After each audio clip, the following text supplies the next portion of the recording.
इससे पहले वीडियो में मैंने बताया था हमारे 6 मौलिक अधिकार, जिसमें से नंबर 1 था समानता का अधिकार। समानता का अधिकार भारत के संविधान के अनुच्छेद 14 से लेके 18 तक। तो आज मैं एक एक करके आपको बता रहा हूँ। अनुच्छेद 14, 15, 16, 17 और 18। अनुच्छेद 14 भारत के संविधान के अनुच्छेद 14। अनुच्छेद 14 हमें ये बताती है कि भारत के रहने वाले हर व्यक्ति समान है, चाहे वो भारत का नागरिक हो या नहीं हो, मानो वो विदेश का भी हो सकता है। लेकिन 15 से लेके 18 तक हमें ये कुछ खास अधिकार दिया गया है जो भारतीय नागरिकों के लिए ही है। अनुच्छेद 14 हमें बताती है कि भारत के रहने वाले हर व्यक्ति एक समान है, चाहे वो भारत का नागरिक हो या नहीं। ठीक है। अब आते हैं हमारे भारत के संविधान के अनुच्छेद 15।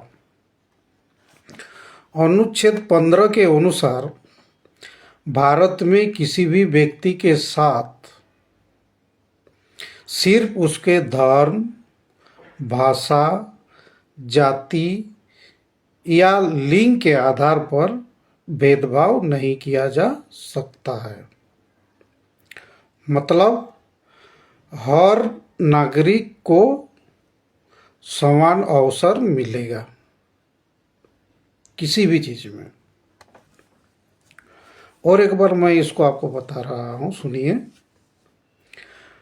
अनुच्छेद 15 के अनुसार भारत में किसी भी व्यक्ति को या किसी भी व्यक्ति के साथ उसके धर्म, उसके भाषा, उसके जाति या उसके लिंग के आधार पर भेदभाव नहीं किया जा सकता है। ठीक है। अब आते हैं अनुच्छेद 16। अनुच्छेद 16 के अनुसार सरकारी नौकरी में या सरकारी कोई योजनाओं में हमें समान अधिकार मिलेगा, समान अवसर मिलेगा। यानी कि यहाँ भी आप जाति, धर्म, भाषा या लिंग के आधार पर कोई भेदभाव नहीं कर सकते हैं। अनुच्छेद 16 के अनुसार भी हमें सरकारी नौकरी में समान अवसर मिलेगा। लेकिन इसमें जो ये आती है आरक्षण की मामला, आरक्षण की मामला अलग से व्यवस्था किया गया है। उसको हम लोग अलग से अगले कोई वीडियो में देखेंगे। ठीक है। आरक्षण सामाजिक व्यवस्था के अनुसार, पिछड़े होने के अनुसार, कमजोर होने के अनुसार उसको अलग अलग बताया गया है। आरक्षण का मामला हम लोग अलग से एक अलग से वीडियो में देखेंगे। ठीक है। ये आपका मौलिक अधिकार में नहीं आता है। अब आते हैं भारत के संविधान के अनुच्छेद 17। अनुच्छेद 17 के अनुसार आप किसी भी व्यक्ति के साथ छुआछूत का भेदभाव नहीं कर सकते हैं।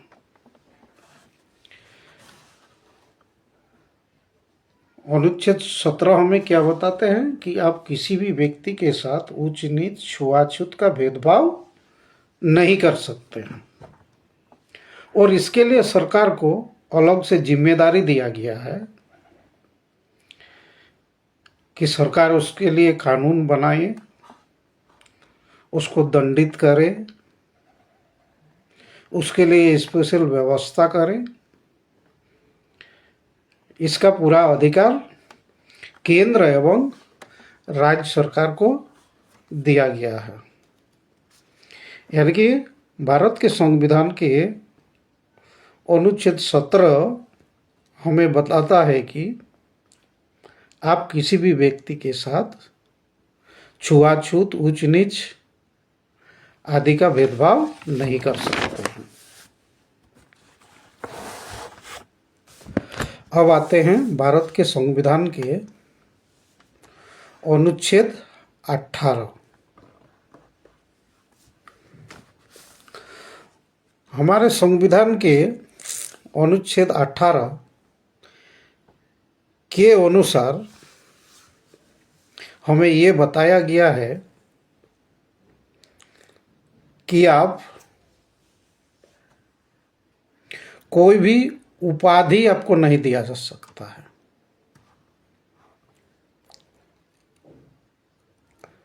माने पहले जैसे था ना, राजा रजवाड़ के समय में राजा, महाराजा आदि आदि, ये सब हमारे भारत के संविधान में खत्म कर दिया गया है। माने कोई भी उपाधि आप नहीं दे सकते हैं किसी को।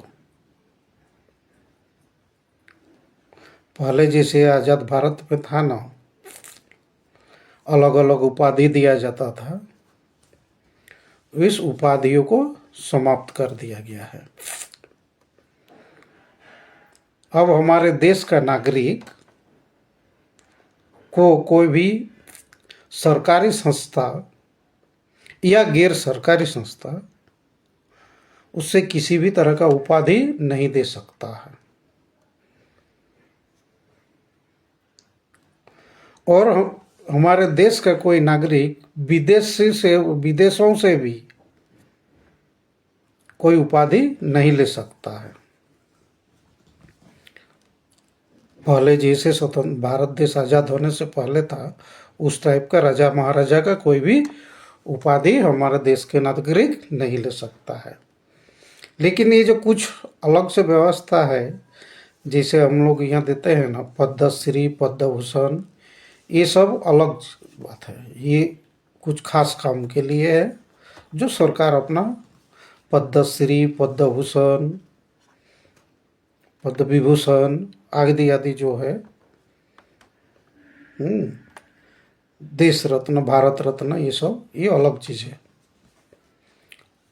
पहले जैसे था, देश आज़ाद होने से पहले किसको राजा, किसको महाराजा, किसको सुपार राजा, क्या क्या सब उपाधि दिया जाता था, वो सब समाप्त कर दिया गया है।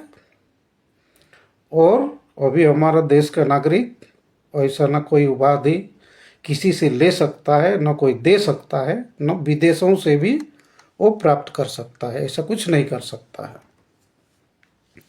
यानी कि हमारे जो मौलिक अधिकार के विषय में हमने बताए थे 6 मौलिक अधिकार, जिसमें से पहला था समानता का अधिकार, अनुच्छेद 14 से लेके 18, ये आज हमने आपको बता दिया है। अगले वीडियो में हम लोग देखेंगे अगला जो हमारा स्वतंत्रता का अधिकार है, अनुच्छेद 19 से लेके 22 तक। वो वीडियो थोड़ा बहुत बड़ा होगा क्योंकि 19 में बहुत सारा चेंज हुआ है हमारे सुप्रीम कोर्ट के आदेश के अनुसार। उसको भी आप लोग देखेंगे। आज का वीडियो में इतना ही। जोहार।